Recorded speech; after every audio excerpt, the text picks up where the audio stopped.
Are you having problems with localized application utility not locating the Qtil.dll Library DLL? I'm Sophie Chen, a Windows system specialist. I've diagnosed the pathing error and I'm going to show you how to restore the file. To start our guide for Qtil Library, you can follow the manual steps or use the suggested tool for workstation health. This is the Qtil Library, a specialized utility library for the Qt framework found in cross-platform Linux to Windows software ports. It handles the localized object lifecycle and memory buffer optimization.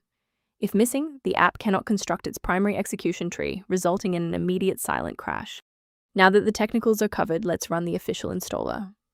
If the host software cannot locate Qtil Library DLL, it indicates a corruption in the localized application utility subfolder, and reinstalling that specific program from the developer website will restore all necessary runtime files.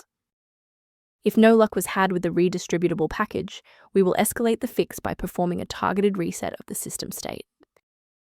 A quick system restart is a practical way to ensure that all shared libraries, including Qtil Library, are being loaded correctly into the current session's memory. To keep this tutorial handy, make sure to bookmark it, or hit like button before you reboot. It saves you from having to look for the video again once you're back online. Now that the system has rebooted, if the issue persists, let's move on to our next level of troubleshooting. Feel free to pause the video if you need a moment. If the restart didn't fix the library error, we need to manually repair the specific C++ redistributable package. First, go to Control Panel, then select Programs and Features. Second, find every Microsoft Visual C++ redistributable, 2005 through 2022. Third, right-click each and select Change, then select Repair.